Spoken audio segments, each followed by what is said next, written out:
Okay, but first, the latest Newspoll is in, and women, young women in particular, are ditching Labor and the Coalition for the Greens. Labor's female support base has dipped to 29% for the first time, with the Greens now the beneficiaries of 15% of the female vote.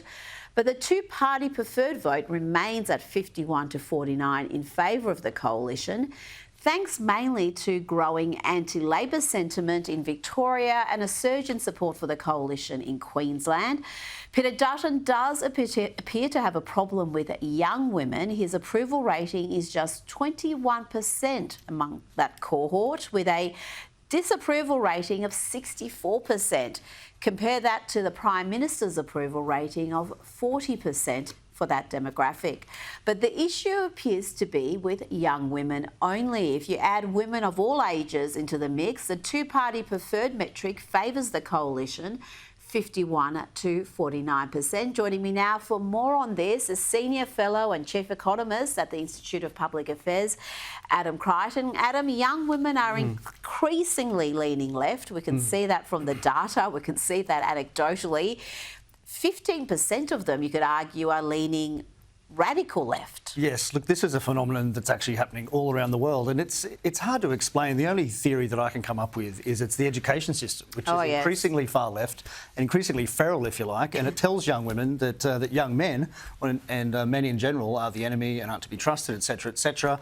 So I think that's what's polarising it. And of course, we also saw in that data, I think, or at least maybe not that data, but we certainly see it around the world, is that young men are actually becoming more conservative. Yes. So that's happening at the same time. And actually, just this week in the New York Times, there was an editorial saying that actually young people as a whole now have actually become a lot more conservative, which is quite interesting. And I actually put that down to COVID, to their experience with COVID, to their experience with big government, having their lives destroyed, I think has actually made some of them wake up to, to the pernicious nature of government. Yes, particularly the young men. And I think it's also a rebellion, because if you look at all the institutions, whether you're talking about education, whether you're talking about the corporate world, Hollywood, sporting organisations, they've all become so left-leaning, so woke. So if you actually want to be a rebel, you be a conservative. You don't want to be part of that group think. And you mentioned what we're seeing in this Newspoll mirroring what's happened elsewhere, and certainly the trend in the US. We saw with Donald Trump's election in 2024, he won married men, he won unmarried men, he won married women, but lost badly amongst unmarried women. You look at the data there, 68% to 31% when he came to unmarried women, but every other category he was winning. So there does seem to be this very particular demographic that is leaning increasingly left, and because the margin is so dramatic and it's a growing group, it will have an impact on elections. Yeah, look, that's probably true, and it does. Although I think I'd rather be in the position of Donald Trump in the USA, because, as you say, he's actually won more of these subcategories, if you like. It's just the white women who are educated, in particular, for some reason, lean left increasingly, and the reason I think is the media, I think, encourages it, and also the education system. I think universities have a lot to answer for, and if you faced just well over a decade of indoctrination, it's going to have an impact. Now to this astonishing footage of Monique Ryan's husband, Peter Jordan, who was caught removing a sign backing the Liberal candidate for Kooyong, Amelia Hamer. Watch this footage. I'm going to play you the whole thing. He refuses repeatedly to identify himself and seems very proud of what he's done. So, hang on, mate. What are you doing? I'm taking the sign down. Yeah, beg your pardon? I'm taking the sign down. What are you doing that for? Because it's on public land. It's not who on, are you? I'm not saying who I am. Who are you? Oh, you're wearing a teal T-shirt. I'll start to film you now. Are you a Monique Ryan supporter, ripping down people's signs, are you? Is that what you're doing? That belongs to me. Hey, you can take it off the property, but it belongs to me. All right, well, if it goes back up, it'll be taken down again. There you go, Monique Ryan, there you go. Community values. But he has since changed his tune, is now saying, I unreservedly apologise for removing the sign. It was a mistake. I believe the sign was illegally placed, but I should have reported my concerns to council. And Monique Ryan too has also apologised, saying it should not have happened. Adam, I do wonder whether there'd be any apologies without that footage being taken and becoming public. Certainly not. Certainly not. Look, I mean, I'm not sure it actually hurts her, though, to be honest. I mean, it's kind of sweet that her husband's out there helping her.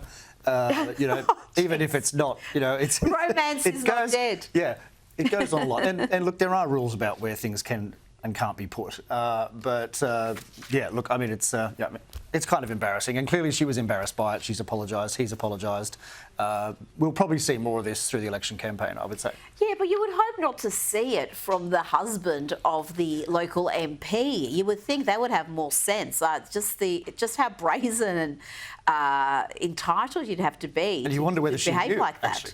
You wonder whether she knew in advance, whether he told her. Who knows? We'll never find that out. No, we can't blame the sins of the husband on Monique. Now, let's go to tomorrow night's budget. We're going to see Labor doing what Labor does best, handing out bundles of taxpayer funds and plunging the country into further economic strife. Treasurer Jim Chalmers has conceded that Australia is headed for years of deficit, saying that it remains to be seen when the budget will return to a surplus, with billions of dollars in extra spending set to be announced just weeks before the federal poll. The timing couldn't be better for Chalmers. It's all pretty depressing, to be honest, to talk about the budget. We've just had, we're living through the biggest increase in federal spending since Gough Whitlam 50 years ago. And this is all being paid for through the proceeds of a fading mining boom. So that's all going to run out. The tide's going to go out, if you like. The revenue tide's going to go out, and it's going to expose all of these spending problems, spending programs that we just can't afford. So I'm hoping that in the budget we see some signs of fiscal rectitude, but I am far from confident. That's interesting. Do you think there's going to be a price to pay for Labor for really failing to deliver on their election promises? We were promised our electricity bills were going to go down. We were promised all sorts of cost of living relief. And if anything, things have gone backwards. People's living standards have fallen sharply. Certainly. In some cases. Is there going to be a reckoning, or are Australians going to be forgiving, given this is a first-term Labor government? Well, look, I mean, I certainly hope so, that there's a reckoning and that Labor suffers at the polls, but it's too early to say yet. But I certainly do think people are waking up to the cost of net zero. I mean, it was promised that power prices would fall, I think by $275, somewhat farcically. Yes. And I think we've read just in recent days that power bills will be going up by 9%. So clearly something is not working out there. Someone's lying, and I think it's the renewable energy zealots who have been lying. And I think more and more people are waking up to this. So I think the fact that Labor's had to announce another $150, I think another $2 billion, I think that's very embarrassing for them, actually. It is. And taking our money, wasting some of it in the bureaucracy and then handing back the rest, that is not really a way to drive down energy prices. Let's go to Canada now, and the newly appointed Prime Minister, Mark Carney, has decided to capitalise on the Donald Trump trade war with a nation and call a snap election for April 28, well ahead of the original date of October 20, with support for the Liberal Party in Canada growing amid this tariff war with Donald Trump and calls for Canada to become the 51st state.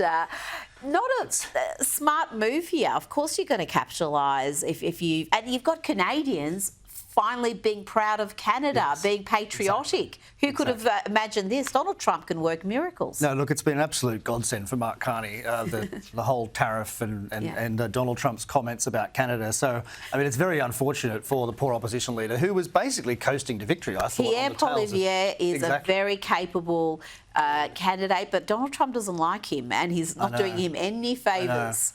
I know. The great irony here is that the globalist Mark Carney is going to cruise to victory on a wave of patriotism, right? which is basically what's going to happen, I think, if you look at the polls. I mean, their election, I think, it's for late April, right? So there's still a few weeks, but it's not looking good for Pierre, I must say.